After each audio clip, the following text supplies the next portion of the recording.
Hello. जिस case की news तुम अपने चैनल पे चला रही हो ना, उस केस का कातिल मैं ही हूँ। क्या तुम मुझसे बात करना चाहोगे? हाँ, एक मिनट, आप बस लाइन पे रहिए। मैंने आवाज से 2 बार उसके सर पर वार किया। आवाज सुनकर औरत भी जाग गई और मैंने उसे भी मारा और उसके साथ बलात्कार किया। मैं 3 घंटे तक उस घर में था। मैंने कपड़े बिखेरे, खाना फैलाया और पूरा घर तहस नहस कर दिया। और ये बेवकूफ पुलिस वाले मुझे छोड़ सोरी गैंग को ढूंढते रहे। तुम लोगों को क्या लगता है ये ऐसी निकम्मी पुलिस तुम लोगों की रक्षा करेगी?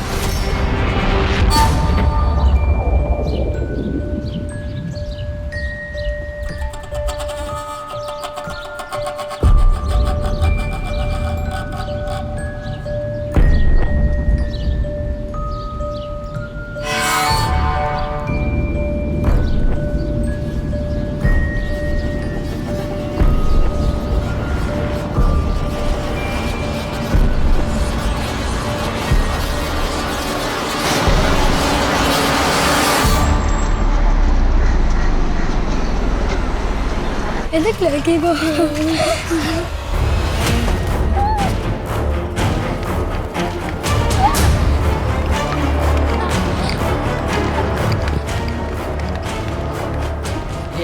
वो लड़की को देख कैसे भाग रही थी।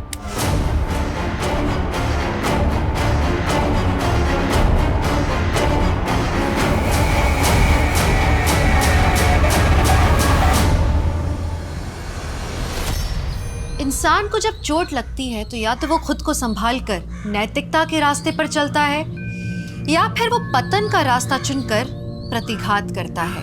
बदले की भावना और उस पर अमल करना किसी भी अच्छे नागरिक को अपराधी की श्रेणी में ले आता है। और कितना भी तर्क वितर्क कर लें, अपराध कभी भी सही नहीं हो सकता। नमस्कार, मैं हूँ दिव्यांका त्रिपाठी दहिया और मैं स्वागत करती हूँ आपका क्राइम पेट्रोल 70 के इस एपिसोड में, जो किसी को लगे घात की कहानी है जिसके प्रतिघात ने कई जिंदगियां ले ली।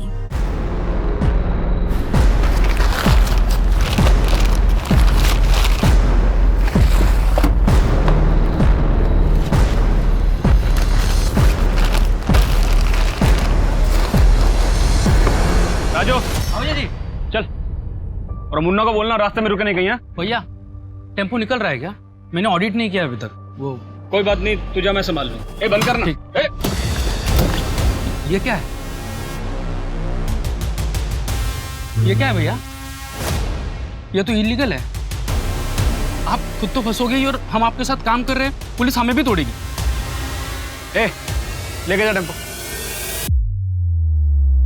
जो भी तूने देखा ना, उसके बारे में ज्यादा किचकिच मत कर। ये पकड़ और अपना मुंह बंद रख, आगे और भी मिलेगा। बेईमानी का काम मैं नहीं करूंगा भैया जी। आपका पैसा और आपका काम, आपको मुबारक।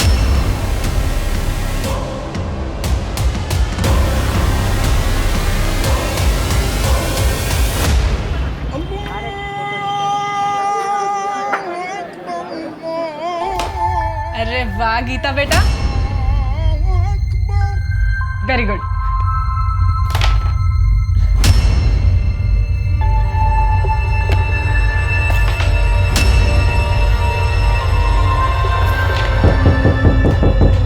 खेलो, मैं आती हूँ। आई दीजिए।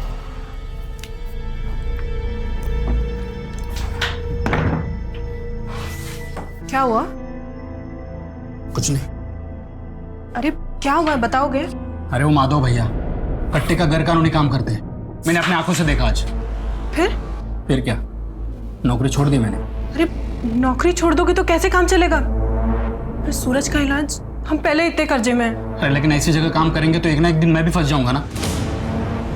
मुझे सब कुछ पता है, तुम चिंता मत करो। और वैसे भी सिर्फ नौकरी के भरोसे सूरज का इलाज नहीं हो पाएगा, मुझे अलग से कुछ इंतजाम करना पड़ेगा। लेकिन कैसे? चाहे जो कुछ करना पड़े, लेकिन मैं इलाज के पैसे लाऊंगा जरूर। और तुम देखना, अपना सूरज फिर से फुटबॉल खेलेगा। ये सूरज, ये देख, मैं तेरे लिए क्या लाया, एक नई टी शर्ट। और पता है इस पे फुटबॉल भी लिखा है। कैसी है? पहन के दिखा। यस, दिखा मम्मी को, कैसा लग रहा है? अरे वाह मेरा सूरज।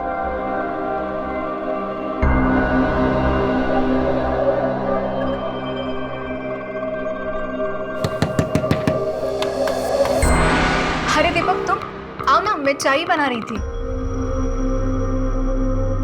नहीं बेला, थोड़ा जल्दी में हूँ। ये पैसे नीमा ने भिजवाया है। कल 5 टोकरियाँ बिकी थी ना, उसके है। वो सब ठीक है, लेकिन आओ अंदर, मैं चाय बना रही थी, अब साथ में चाय पीते हैं। अरे नहीं, ठीक है। अरे आओ, क्या तुम भी। ये लो। और बताओ, सूरज कैसा है? ठीक है। डॉक्टर ने बोला है कि जल्दी ठीक हो जाएगा, लेकिन पैसे बहुत लगेंगे, कम से कम 5 लाख। 5 लाख? हाँ। इतना सब कैसे करोगे आप? मैं अपने पापा से बात करूं? वो कुछ ना कुछ मदद जरूर कर देंगे। या फिर मेरे जो जेवर थे वो बेच के तुम्हारी मदद हो ही जाएगी। अरे इतना बोला वो बहुत है, मैं कुछ ना कुछ इंतजाम कर रहा हूँ ना। अच्छा, नीमा के घर से दहेज में कुछ नहीं मिला था क्या? मतलब अगर जेवर वगैरह होंगे तो वो बेच दो ना, उतनी ही मदद हो जाएगी। बेला, मैं निकलता हूँ। वो क्या है ना, घर पे सब लोग इंतजार कर रहे होंगे। अरे लेकिन चाय तो खत्म कर लो। सुनो दीपक। अरे दीपक, आते रहना। राशन का 2000, दवाइयों का 4.5, 6.5। अच्छा, चाय बना दूं आपके लिए? अरे नहीं, वो बेला के यहाँ से पी के आया मैं। अच्छा सुनो ना, वो 2000 रुपया था ना मेरे पास, उसमें से 1000 रुपये मैंने गायत्री काकी को दे दिए। उनके पास खाने के भी पैसे नहीं थे। कोई बात नहीं, किसी की मदद करना अच्छी बात होती। अच्छा क्या? मामा जल्दी आइए। सूरज क्या हुआ? सूरज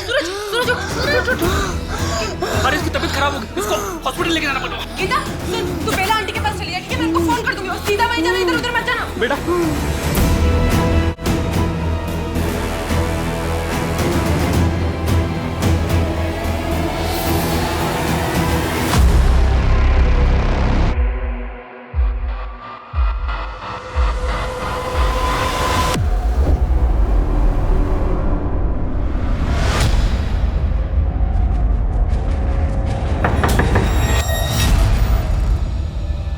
पापा नहीं आए साथ में? वो सूरज को लेके अस्पताल गए हैं। अच्छा, आओ अंदर। खाना खाया तुमने? थोड़ा सा।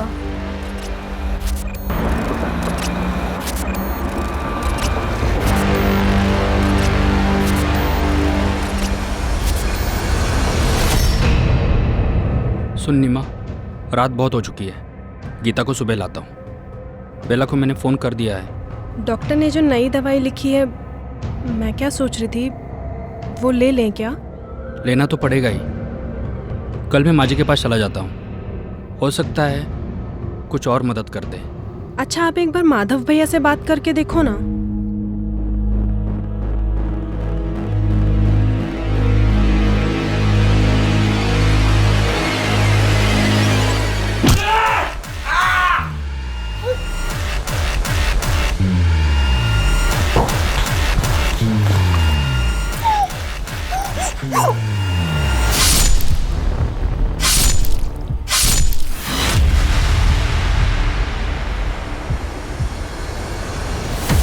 ये कमल, तेरा फेवरेट के घर पे बड़ा कांड हो गया है, पुलिस भी आया है।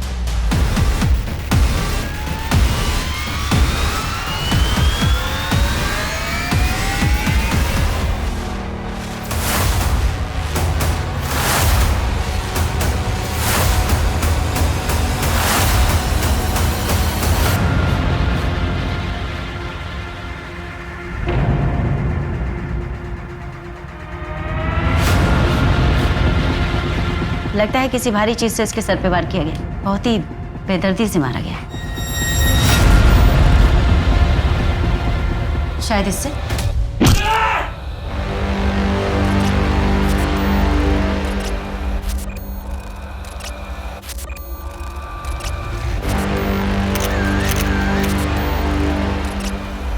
बॉडी पर सिगरेट से जलाए हुए निशान हैं। मारने से पहले बहुत ज्यादा तकलीफ दी गई इसे।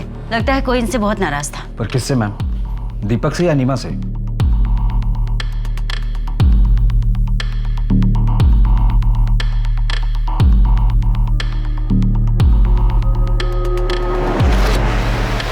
मैम, यहाँ तेल के निशान भी है। और सामान भी बिखरा पड़ा हुआ है। लगता है रॉबरी का मामला है। प्लेट्स पर भी ऑयल के निशान है एक्स्ट्रा। मैम ये मुझे सॉरी गैंग का काम लगता है। मॉडस ऑपरेंडी भी सेम है। वो लोग कच्चे पहन कर निकलते हैं शरीर पर तेल लगाकर, जिससे पकड़े न जाए, और जहाँ चोरी करते हैं वहाँ पर खाना भी खाते हैं। लेकिन मेहता, उन्होंने आज से पहले कोई हत्या नहीं की, एटलीस्ट हमारे सामने तो नहीं। हमारे सामने ऐसा कोई केस नहीं है।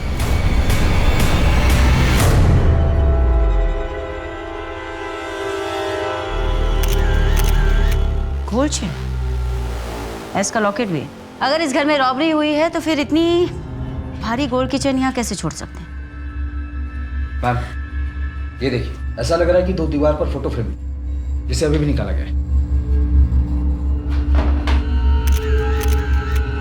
फैमिली फोटो, बच्चे भी हैं। एक बेटा और बेटी है, सूरज और गीता। पड़ोसी ने बताया कि सूरज की तबीयत काफ़ी ख़राब हो गई थी, इसलिए कल रात उसे हॉस्पिटल लेकर गए और गीता को नीमा की सहेली बेला के घर भेजा गया। तो सूरज इस वक्त कहाँ है? एस फॉर सूरज, ऐसा हो सकता है कि नीमा ने अपने बेटे के लिए चैन बनवाई हो, या उसका नाम का लॉकेट वो खुद पहन रही हो। मैडम जी, यहाँ कुछ है। इस बोरी पर खून लगा हुआ है। बोलो।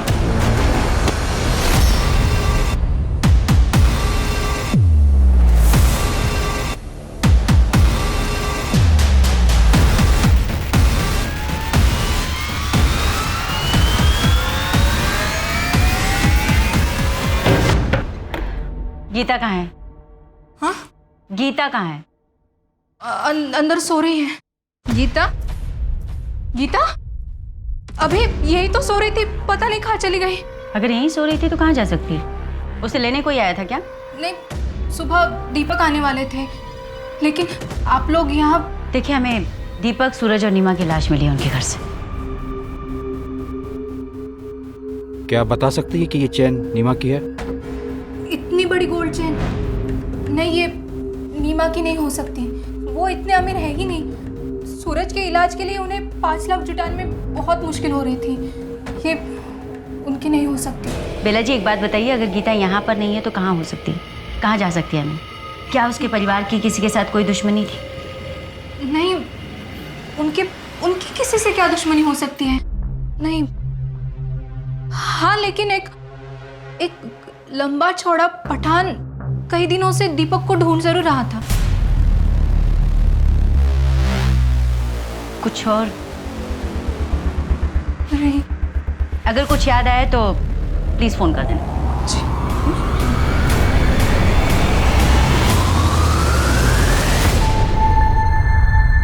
अरे यार नीमा, बहुत देर हो गई, कम से कम 1 कप चाय तो पिला दे। बस ये हाथ का काम समेट लूं, फिर बनाती हूँ। अरे तुम लोग अपना काम चालू रखो, मैं चाय बना देता हूँ। हाँ। यार नीमा, तुझे एक बात बोलूं, तू बड़ी खुशनसीब है कि तुझे दीपक जैसे पति मिले। अरे मतलब मेहमानों के बारे में जो इतना सोचता है, वो तो अपनी बीवी को पलकों पर ही बिठा कर रखता होगा ना।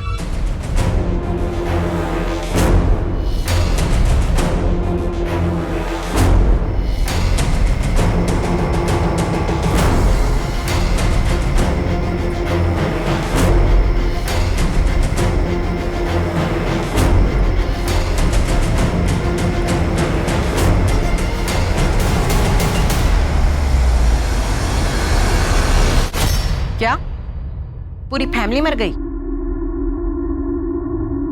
ठीक है, तो तुम अभी इतना बौखलाओ मत। मर्डर हुआ है तो पुलिस तो आएगी ही ना। ऐसा करो, तुम अंडरग्राउंड हो जाओ और तब तक इस शहर में मत आना जब तक हम ना बुलाएं। किसी काम के नहीं है मुस्तंडे, पैसा डुबा के ही मानेंगे। मैम, लोकल ज्वेलर से पता चला है कि वो केरला का डिजाइन। केरला पुलिस को फोटो भी भेज दी है। चैन बहुत ही महंगी है। अगर हमें कहीं से ये पता चल जाए कि वो चैन किसकी है तो शायद हमें कोई लीड मिले। प्रदीप, जिस तरीके से बॉडीज को प्लेस किया गया था उससे कोई पर्सनल एंगल लगता है। दीपक का सर पानी के अंदर, नीमा की बॉडी इतनी एक्सपोज्ड, ऐसे लगता है जैसे कोई खुन्नस खाया हुआ था। उन्हें देखना ही नहीं चाहता था। मैम, सॉरी गैंग के खिलाफ एविडेंस तो मिले हैं, पर मुझे भी ये एंगल पर्सनली लग रहा है। पर एक बात मेरी समझ में नहीं आ रही कि इतनी गरीब फैमिली को कोई टारगेट क्यों करे। सूर्य गैंग का कुछ और पता चला? एरिया में कई जगह दिखाई दिए, रेड अलर्ट जारी किया मैम। प्रदीप, नीमा और दीपक का पर्सनल एंगल भी खंगालो, हो सकता है केस वहां से जुड़ा।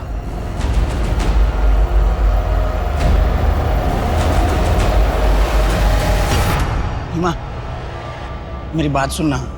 मैं तू क्यों अपनी जिंदगी खराब करने पर तुली हुई है? अपने निकम्मे पति और बच्चे की बीमारी के बोझ तले अपनी जवानी मत गला नीमा। अरे छोड़ ये सब झमेला और भाग चल मेरे साथ। मैं तुझे कोई तकलीफ नहीं होने। हिम्मत भी कैसे हुई मुझे ये सब बोलने की? ना तो मेरा पति निकम्मा है और ना ही मेरा बेटा मुझ पर बोझ है। वो जगह तू अपनी फैमिली पे, समझा ना? मेरे पति और मेरे बेटे से मैं बहुत प्यार करती हूँ। दोबारा से मुझे ये सब बातें बोली ना तो पुलिस में शिकायत कर दूंगी तेरी, और मोहल्ले में भी जीना दुश्वार कर दूंगी तेरा मैं।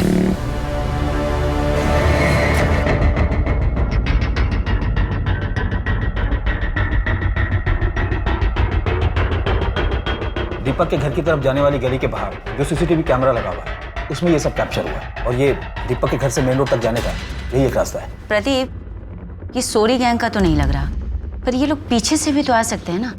पीछे वाला रास्ता? वहाँ कोई सीसीटीवी नहीं मैम, मोहल्ले के अंदर जाने का यही एक रास्ता है। इस बैग पे जिम करो, पता करो इस डिजाइन और इस कंपनी के बैग कौन सी दुकानों में बेचे जाते हैं।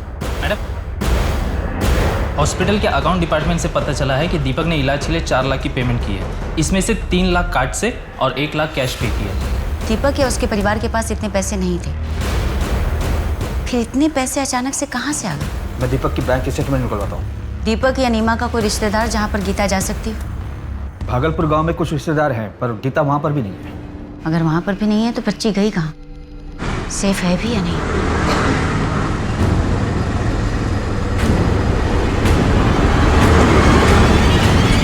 मैंने दीपक के बैंक स्टेटमेंट को चेक किया, उससे क्लियर पता चलता है कि उसने हॉस्पिटल को 3 लाख रुपए कार्ड से पे किए थे, और ये पैसे किसी वैष्णवी ने उसके अकाउंट में ट्रांसफर किए थे। वैष्णवी?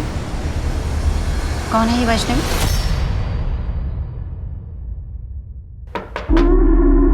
अरे आओ दरोगा, आओ। कहिए कैसे आना हुआ?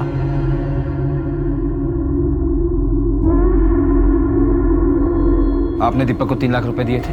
अब क्या करूं दरोगा बाबू, भलाई का काम ही नसीब में आया है। वक्त जरूरत पड़ने पर लोगों की मदद कर देती हूँ, और दीपक को भी 3 लाख रुपए मैंने ही दिए थे, पर सब कुछ कानून के हिसाब से।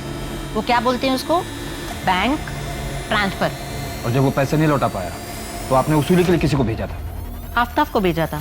और आपके उस आफ्ताब ने एग्जाम्पल सेट करने के चक्कर में उसको और उसके पूरे परिवार को ही मार दिया। दरोगा बाबू, अगर हम ऐसे ही लोगों को मारने लगे तो लोग हमसे पैसे क्यों लेंगे? 3 लाख रुपए दिए थे, कोई सिक्योरिटी नहीं रखी? सिक्योरिटी के तौर पे घर के पेपर दिए थे उसने। अब तुम बोलोगे उसके मकान के चक्कर में मैंने उसको मार दिया। तुम मेरा घर देखो और उसका मकान देखो। ये आफ्ताब का है? वो तो अपनी गर्लफ्रेंड के साथ लखनऊ गया है घूमने। सर, मैंने वैष्णवी के बारे में सब कुछ पता कर लिया है कि पैसों की वसूली के लिए आफ्ताब नाम का एक बंदा जाता है। हिस्ट्री शीटर है वो, और उस पर सेक्सुअल असॉल्ट के आरोप भी है। बेला ने भी यही कहा था कि दीपक के पीछे कोई लंबा चौड़ा पठान पड़ा था। हो सकता है ये पठान आफ्ताब ही हो। अपने खबरियों को अलर्ट करो, देखते ही आफ्ताब कब तक अंडरग्राउंड रहता है। सर, पर एक बात समझ में नहीं आ रही है कि जब दीपक के घर में भारी गोल्ड की चेन थी तो उसने वैष्णवी से पैसे उधार क्यों लिए? बोल भैया जी, थोड़े पैसों की जरूरत थी मुझे, हर महीने पगार से काट लीजिएगा, और आप बोलोगे तो मैं ओवर टाइम भी कर लूंगा। हाँ बोल, कितने चाहिए? वो 4 से 5 लाख की जरूरत। क्या 4-5 लाख? भाई दिमाग ठीक है तेरा? 10-20 हज़ार की बात होती तो मैं सोचता भी। कुछ भी बोल रहा है? 4-5 लाख। चल जा अपना काम कर। 4-5 लाख? नहीं, तू चीटर है। मैंने चीटिंग नहीं की है सूरज। अरे मेरी रानी है यही नहीं गई है। चीटिंग कर रही है तू, चीटर। क्यों शोर पापा मचा? ने तू पहले तू चीटर है। सुनो मेरी बात। अरे चुप रहो। अब मैं तुमको सिखाऊंगा बिना चीटिंग के कैसे जीतते हैं। नीमा आओ बैठो। ये स्ट्राइकर है। इस ब्रूटल मर्डर केस में तकलीफों से गुजरता लेकिन हंसता खेलता परिवार उजड़ गया था, और इस अपराध को अंजाम देने वाले का कोई सुराग तक नहीं मिल रहा था। फिलहाल उस इलाके में लूटपाट करने वाला सोरी गैंग पुलिस के शक के घेरे में सबसे ऊपर था, लेकिन मुश्किल बात ये थी कि ये सिर्फ रॉबरी का केस नहीं था। दूसरी तरफ सूद पर पैसा देने वाली वैष्णवी थी, जिससे दीपक ने अपने बेटे के इलाज के लिए उधार में पैसे लिए थे और वो उसे लौटा नहीं पा रहा था। लेकिन क्या इन्हीं में से किसी ने इस हत्याकांड को अंजाम दिया था, या फिर कोई ऐसा भी था जो अभी तक पुलिस के शक से बाहर था?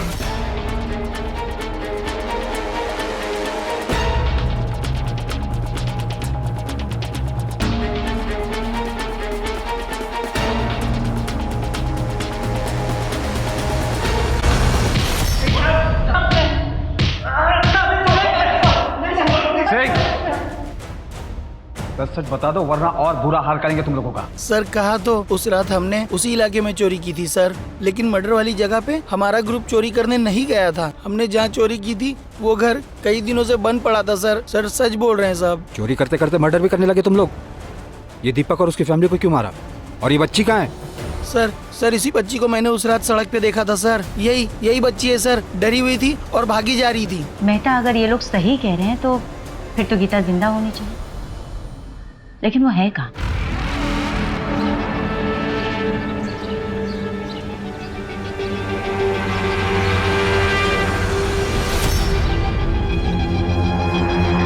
अकेले हो यहाँ? डरो मत, तुम्हारे मम्मी पापा नहीं है? मैं बेटा, तुम्हारा नाम क्या है बताओ? गीता। तुम्हें भूख लगी होगी ना?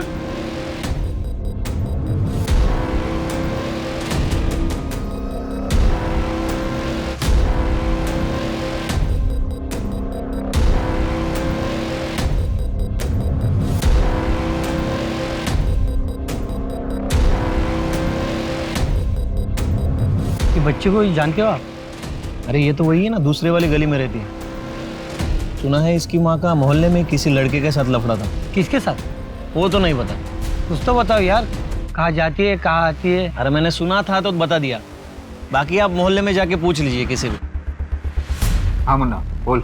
मैडम, पता चला है कि दीपक अपनी नौकरी से खुश नहीं था क्योंकि उसका चक्कर पड़ोस को किसी लड़के के साथ चल रहा था। मुन्ना, तुम ये रोज रोज नई नई कहानियां मत सुनाओ। कोई सॉलिड एविडेंस और जानकारी हो तो बताओ। मैडम, मुझे थोड़ा टाइम दो, मैं उस लड़की की पूरी कुंडली निकाल कर आपके सामने रख दूंगा। कामकाज में ठीक था दीपक, पर सच तो यह है कि वो अपनी सैलरी से खुश नहीं था। अपने बेटे की बीमारी की वजह से उसकी पैसों की ज़रूरत थी भी बहुत ज़्यादा। अब सर, मुझे भी अपना धंधा रन करना है, किसी एक की सैलरी तो बढ़ा नहीं सकता, बाकी लोगों को भी जवाब देना पड़ता। उसका यहाँ पर किसी के साथ कोई पंगा था? नहीं, ऐसा कभी कुछ सुना तो नहीं, पर हाँ सर, कुछ पता लगेगा तो आपको ज़रूर बताऊँगा। ठीक है। पोस्टमार्टम रिपोर्ट के हिसाब से दीपक के सर पर किसी भारी चीज से वार करने की वजह से उसकी मौत हुई, लेकिन उसकी बॉडी पर स्ट्रगल के कोई भी निशान नहीं। जबकि नीमा ने मरने से पहले बहुत स्ट्रगल किया, उसका रेप भी हुआ, वो भी मारने के बाद, यानी कि नेक्रोफिलिया। मतलब ये केस नीमा से कनेक्टेड है। शायद दीपक और सूरज कोलैटरल डैमेज थे। ऐसा भी हो सकता है कि कोई दीपक से नाराज हो, उससे बदला लेने का ये उसका तरीका, क्योंकि रिपोर्ट के हिसाब से पहले दीपक पर वार, फिर नीमा को मारा गया, फिर उसका रेप। नीमा और सूरज की मौत का टाइमिंग ऑलमोस्ट सेम है।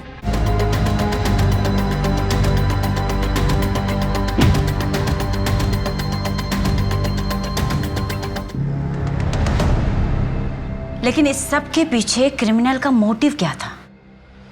मैडम, केरला से गोल्ड चेन की सारी इंफॉर्मेशन आ गई। वो गोल्ड चेन दरअसल में मुनी जमानी माला कहलाता है और ये स्पेसिफिक डिजाइन खोजी कोड़े में बनाई जाती है और खोजी कोड़े के जिस ज्वेलर ने बनाई थी उसी का इनिशियल एस उस पर था।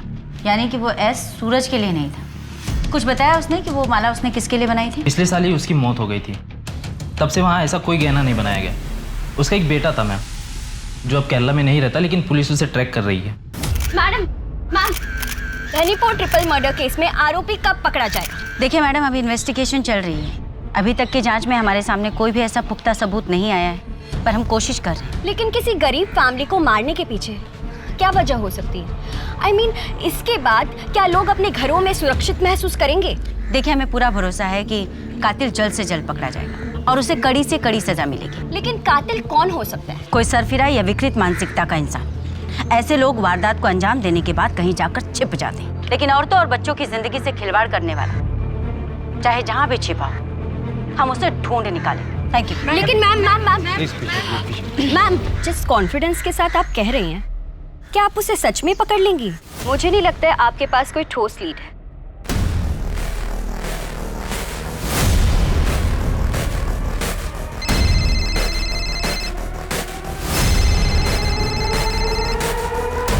हेलो, जिस केस की न्यूज़ तुम अपने चैनल पे चला रही हो ना, उस केस का कातिल मैं ही हूँ। क्या तुम मुझसे बात करना चाहोगे? हाँ, एक मिनट, आप बस लाइन पे रहिए। पहले कभी ना दिखाए जाने वाली न्यूज, आज की सबसे बड़ी खबर हम आपके सामने लेकर आए हैं। एक ऐसे अपराध की घटना जिसके बारे में देखना सुनना तो दूर, उसके बारे में कभी किसी ने सोचा भी नहीं होगा।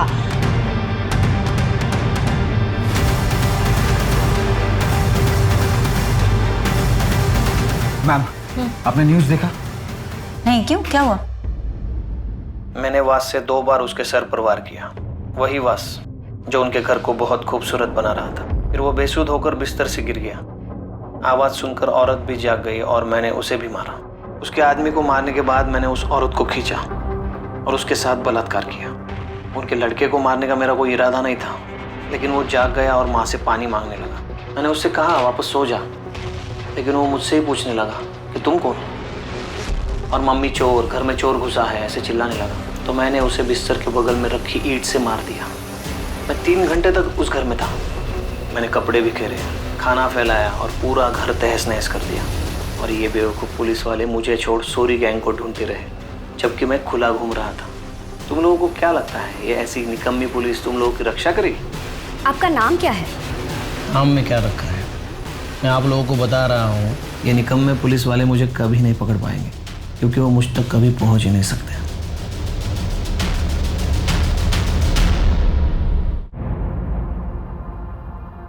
हर सोशल मीडिया पर सिर्फ इसी केस के चर्चे चल रहे हैं, वो भी सिर्फ तुम्हारी वजह से। तुम्हें पता है इस केस को लेकर मुझ पर कितना प्रेशर है? आधी रात को उठकर आना पड़ा है मुझे यहाँ। इस तरह से सोल्व करेंगे आप इस केस को? मिस गायत्री, 1 हफ्ते का टाइम है आपके पास, वरना अपने ट्रांसफर की तैयारी कर लीजिए। Okay sir, thank you. आपको वो वीडियो कहाँ से मिला पूजा जी? वीडियो वो तो मुझे एक रिलायबल सोर्स से मिला था। अगर उस वीडियो के फुटेजेस में कोई भी छेड़छाड़ या टेम्परिंग की गई होगी तो उस कातिल के पकड़े जाने के बाद में आप भी नहीं बचेंगे। हमारे इन्वेस्टिगेशन में बाधा डालने के जुर्म में मैं आपको भी बिहाइंड द बार कर दूंगी। मुझे नहीं पता कि वो वीडियो ऑथेंटिक है या नहीं। मैंने तो बस, मुझे अपने घर के बाहर एक सीडी मिली थी और फिर मुझे किसी का कॉल आया था। आपके सेंसलेस जर्नलिज्म के कारण लोगों में कितनी दहशत भर गई है उस हत्याकांड को लेकर, लेकिन आप लोग सिर्फ और सिर्फ अपने टीआरपी के बारे में सोचो। मेहता, सीडी इन से लेकर टेक्निकल टीम को भेज। वो सर, डैड सिर्फ अपने रॉयल और स्पेशल कस्टमर्स के लिए ऑर्डर पर ज्वेलरी बनाते। क्या ये चेन आपके यहाँ बनाई गई थी? सीरियल नंबर बताइए ना सर। जहाँ पे एस मार्क होगा ना सर, उसके नीचे देखिए ना। हाँ, R19/431। ओके सर, एक मिनट। ये चेन ना अलीगढ़ से शाजिया फरहान के ऑर्डर पे बनाई गई थी। रिकॉर्ड में पूरा एड्रेस और नंबर है, मैं आपको मैसेज करता हूँ सर। क्या ये चेन शाजिया की है? ये चेन तो शाजिया का ही है, पर आपको कहाँ से मिला? शाजिया कहाँ है? शाजिया अब नहीं रही। 15 दिन पहले ही उसकी हार्ट अटैक से मौत हो गई। शाजिया की कोई फोटो है आपके पास?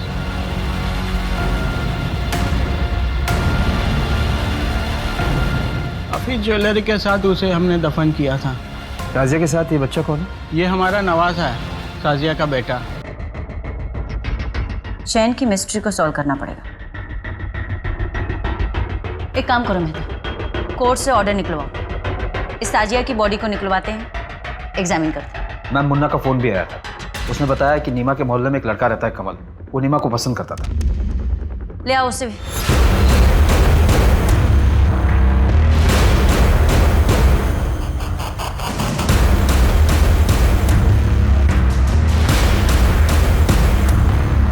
कुछ मिला?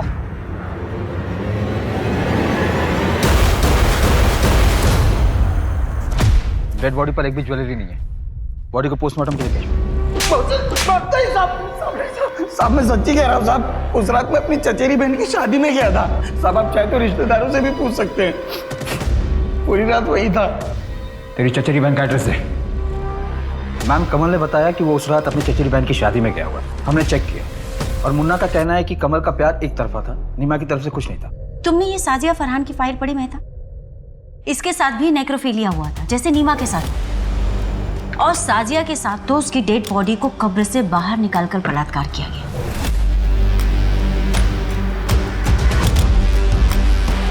जर्नलिस्ट का क्या? मैम किलर ने जर्नलिस्ट को जिस नंबर से फोन किया था वो फेक आईडी पर लिया गया था, वहां तो डेड एंड है।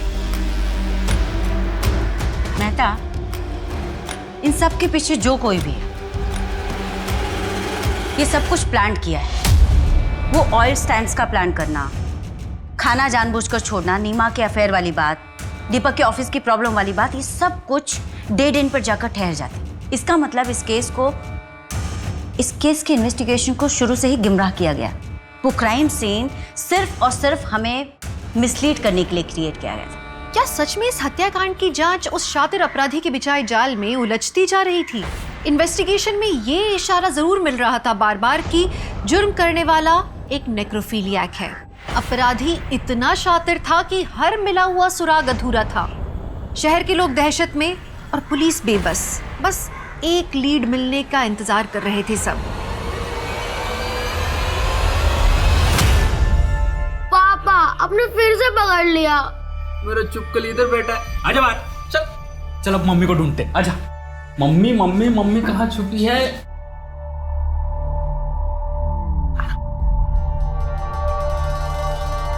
ये पकड़ लिया।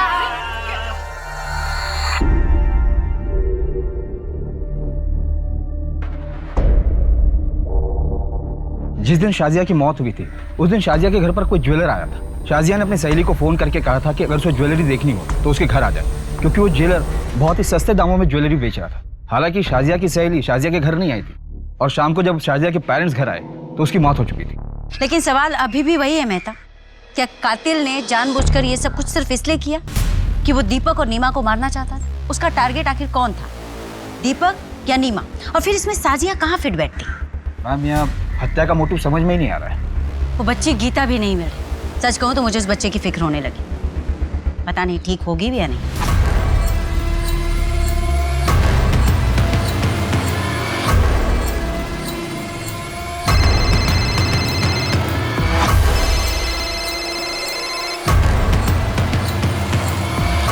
हेलो, ठीक है मैंने कहा।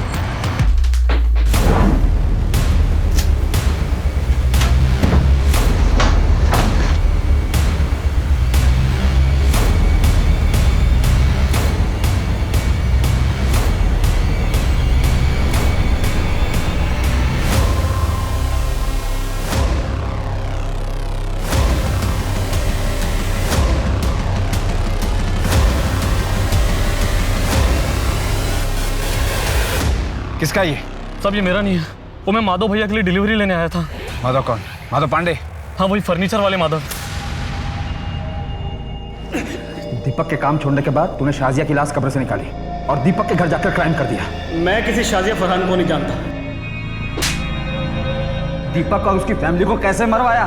सर मैंने ना किसी को मारा ना मरवाया, क्योंकि सर मैं अच्छी तरह जानता था कि दीपक में कंप्लेंट करने की ना तो हिम्मत थी ना टाइम। सर वो तो अपने परिवार में परेशान था। सर मैं एक बिजनेसमैन हूँ, कोई खून ही नहीं हूँ। सब मुझे जाने दो सर। क्या गीता का वहां भी कुछ नहीं पता चला? उस माधव ने कुछ कन्फेस किया? नहीं मैम, कट्टो का इलीगल बिजनेस से यही कन्फेस किया। उसका कहना है कि इस हत्या में उसका कोई हाथ नहीं है। चार्जशीट तैयार करो, इलीगल वेपन और ट्रैफिकिंग के केस में अंदर ही रहो। मैम कमल से भी कुछ निकल नहीं पा रहा है। वो उस रात अपनी चचेरी बहन की शादी में गया था और सुबह 6 बजे निकला था वहां से। जी क्या? ठीक है हम आते हैं। क्या वो? मैम रसूलपुर में एक लड़की मिली है जिसकी डिटेल्स गीता की डिटेल से मैच करती है। आ रही हूँ बाबा। गीता का? कौन गीता? मैडम आप ऐसे अंदर कैसे जा रहे हैं? सही यहाँ ढूंढो। मैं कह रही हूँ ना वहाँ कुछ नहीं है। आप ऐसे कैसे किसी के घर में घुस सकते हैं? मैं बोल रही हूँ ना सर, मैडम मैं बोल रही हूँ ना यहाँ पर कुछ भी नहीं है। कौन कौन रहते हैं यहाँ पे? मैं और मेरा पति। मैडम देखिए आप जाइए यहाँ से। चप्पल तो किसी बच्ची की लगती है। मैंने कहा ना यहाँ कोई बच्ची नहीं है। एक तो आप बिना किसी परमिशन के मेरे घर में घुस आए हैं और ऊपर से मुझसे क्वेश्चन कर रहे हैं। आप जाइए यहाँ से। मैडम वहाँ कुछ नहीं है, सिर्फ कपड़े हैं। हाँ तो देखने दो। बेटा बाहर आओ, डरो मत। हमें ना किसने किडनैप किया इसे? तूने किडनैप किया? तेरे पति ने? आओ।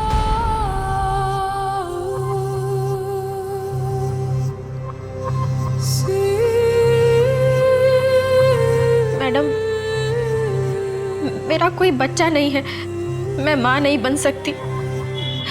इसलिए जब मैंने गीता को देखा तो मेरा मन नहीं माना और मैं अपने साथ अपने घर ले आई। हमारे पास बहुत पैसा है, लेकिन मेरा पति शराबी है, इसलिए मैंने गीता के बारे में अब तक उन्हें कुछ नहीं बताया। पता नहीं गीता किसी भी आदमी को देखती है तो ऐसे डर जाती है कि अलमारी में जाके छुप जाती है। अगर ऐसी बात है तो तुमने पुलिस स्टेशन में इन्फॉर्म क्यों नहीं किया? हम पिछले 15-20 दिनों से इस बच्ची की तस्वीर लेकर यहाँ वहाँ ढूंढ रहे। मैंने न्यूज़ में देखा था कि मर्डरर ने किस तरीके से आप लोगों को चैलेंज किया था। मुझे गीता की जान की चिंता है, इसलिए मैंने किसी को कुछ नहीं बताया। हाँ, लेकिन गीता ने अपने माँ बाप के कातिल को देखा है।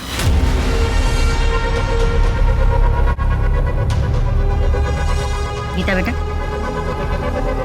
डरो मत, याद करो और बताओ उस रात क्या हुआ था, क्या देखा था तुमने?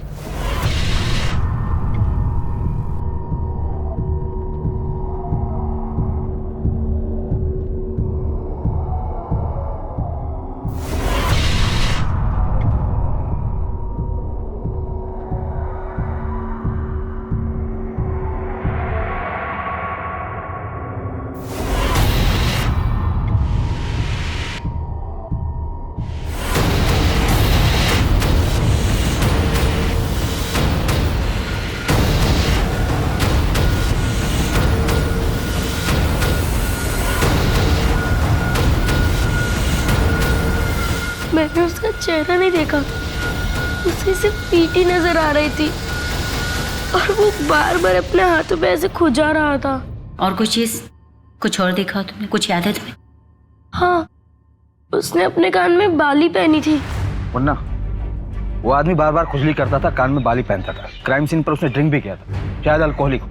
ऐसे किसी भी आदमी के बारे में चारों तरफ पता करो, ढूंढो उसे, ठीक है? अच्छा मुन्ना, तुमने एक बार नीमा के अफेयर के बारे में बात बताई, पर आगे कोई लीड नहीं दी। कि बच्चे को जानते हो आप? देखो भाई, लड़के के बारे में कुछ मालूम नहीं मुझे। माँ के बारे में पूछेंगे तो मोहल्ले में कोई भी तब वो खुजली करते जा रहा था और मेरे को नीमा के बारे में बता रहा था। तुमने उसे देखा था? स्केच बनवा सकते हो? हाँ साहब, कोशिश करूंगा।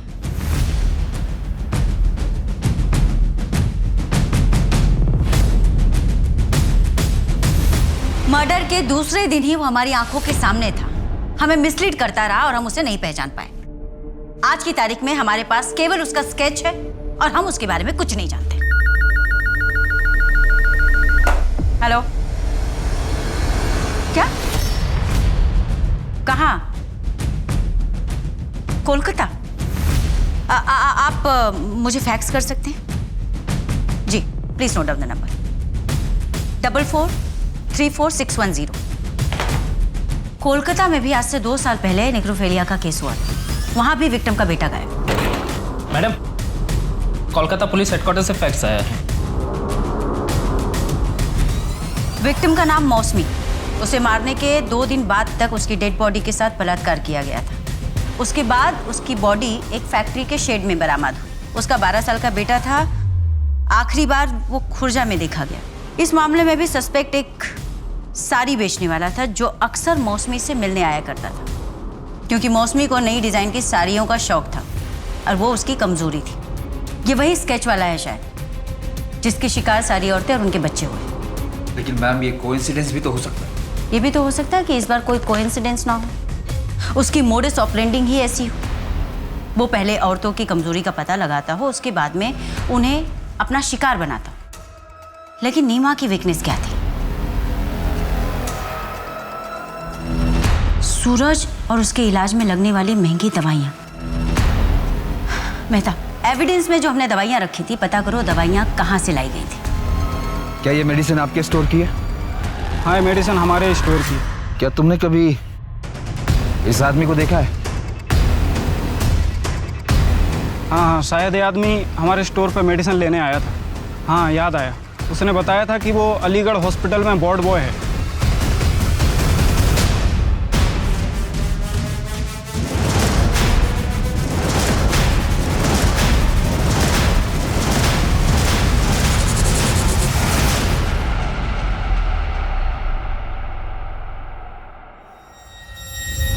अरे सूरज, सूरज, मना किया ना तुझे, कभी सुनता नहीं है मेरी बात।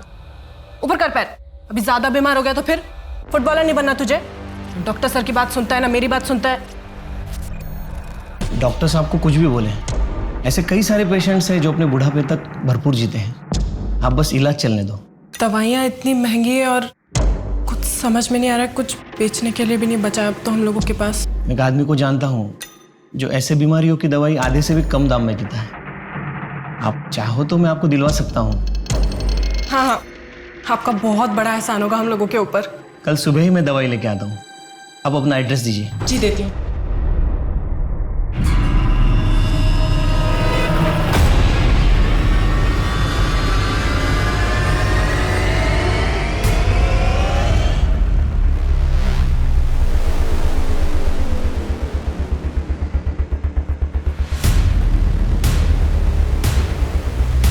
चेक करो।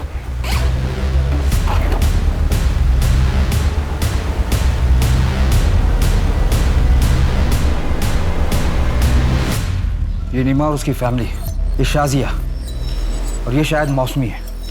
इसने जिस जिसको मारा उनकी निशानी अपने पास रख ली। पता नहीं और कितनों को मारा होगा इसने। गिनते रहिए साहब, बहुत है। किसे ढूंढ रहे थे? मुझे?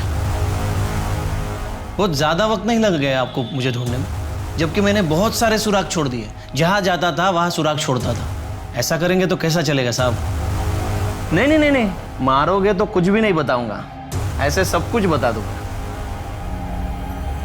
कैमरा में देख के बोलना है या फिर आपको देख के? तू ऑन कैमरा मार खाएगा या ऑफ कैमरा? मैडम ये मत समझना कि आप लोगों ने मुझे पकड़ा है। मैंने खुद पुलिस को ये चांस दिया कि वो मुझे ढूंढ ले। दरअसल अब मैं भी चाहता हूँ कि पूरी दुनिया को मेरी कहानी पता चलनी चाहिए। उनको पता चलना चाहिए कि मैं कोई शिकारी नहीं हूँ, बल्कि खुद शिकार हुआ हूँ। मुझ पर भी जुल्म हुए हैं, मैं भी विक्टिम हूँ। इसीलिए तूने एक के बाद एक मर्डर किया, उन लोगों का भी जिनका कोई कसूर नहीं। क्या बिगाड़ा था उन लोगों ने? आपके बाल भी सीधे हैं क्या? हाँ, मैं भी सीधी और मेरे बाल भी, पर जलेबी की तरह। तू ये बता कि सूरज और नीमा ने तेरा क्या बिगाड़ा? मैंने तो उसकी मदद करी है। कैसे डांट रही थी उसे? मना किया ना तुझे, क्यों उतर रहा है बेड से? कभी सुनता नहीं है मेरी बात। नवीन बेटा क्या हुआ? रो क्यों रहा है? ऐसा कर, जी भर के रो ले। रोने से ना जी हल्का हो जाएगा। वैसे भी रोने से कोई नामर्द थोड़ी हो जाता है। और तू तो मेरी बहादुर लड़की है ना? मामू, लड़की जैसे रहना अच्छा नहीं लगता। तू एक लड़की है। नहीं माँ, मैं एक लड़का हूँ और रोज ऐसे लड़कियों की तरह सजूंगा नहीं। तू लड़की है और लड़की की तरह ही रहेगा, और तुझे रोज सजना पड़ेगा, समझा? मैं लड़कियों की तरह नहीं सजूंगा।